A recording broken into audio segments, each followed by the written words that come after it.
Bonjour la famille, j'espère que vous allez très bien. Aujourd'hui, je vais vous parler du pouvoir du moment présent. Comprenez que l'être humain passe une grande partie de son existence à vivre mentalement dans deux réalités qui n'existent pas concrètement, le passé et le futur. Il revisite ce qui est déjà terminé en y associant regret, remords ou nostalgie. Ou bien il anticipe ce qui n'est pas encore arrivé en construisant des scénarios d'incertitude et d'inquiétude. Pourtant, une vérité demeure constante. La seule dimension réellement accessible à l'homme, c'est le présent.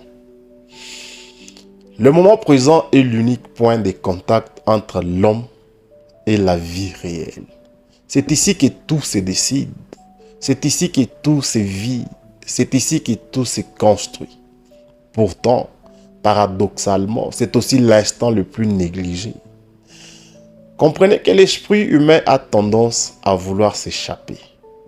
Il s'accroche au passé pour éviter de ressentir le présent. Il se projette dans le futur pour fuir l'incertitude du moment présent. Mais cette dispersion intérieure fragmente la conscience et diminue la capacité d'action.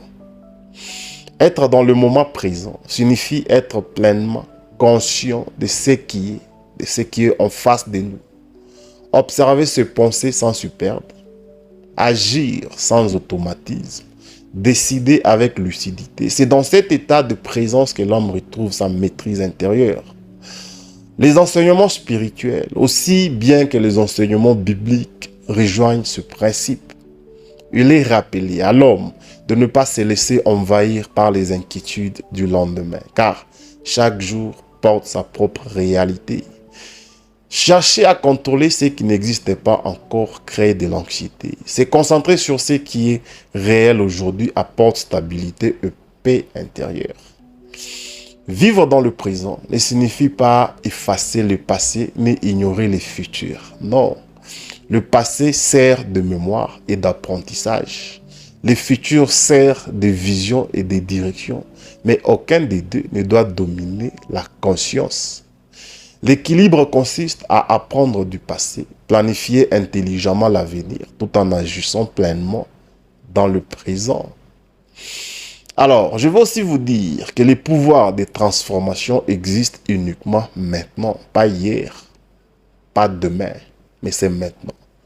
On ne peut ni corriger hier, ni agir directement sur demain, mais on peut agir aujourd'hui.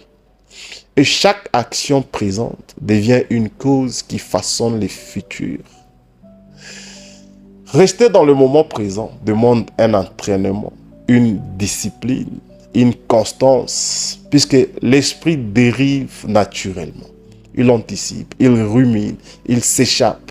La maîtrise consiste à les ramener encore et encore dans l'instant actuel. C'est ainsi que naissent la clarté, la stabilité et la maîtrise de soi. Beaucoup attendent des conditions idéales pour changer leur vie, des conditions parfaites, mais ces conditions n'arrivent jamais. Et plus tard, elles se présentent uniquement maintenant, dans l'instant présent. Chaque instant contient une opportunité d'ajuster, de corriger et d'avancer. Alors, qu'est-ce que je peux dire en conclusion? Comprenez que la vie ne se construit pas dans l'attente. Elle se construit dans l'action présente. Le futur n'est pas un événement indépendant. Il est le résultat accumulé de ce que tu fais maintenant. Alors, mon message final pour toi, c'est de comprendre que le passé est figé. Le futur est incertain, mais le présent est vivant. Et c'est uniquement ici que tout peut changer. N'est-il pas écrit dans Proverbe 27:1 ? Ne te vante pas du lendemain, car tu ne sais pas ce qu'un jour peut enfanter.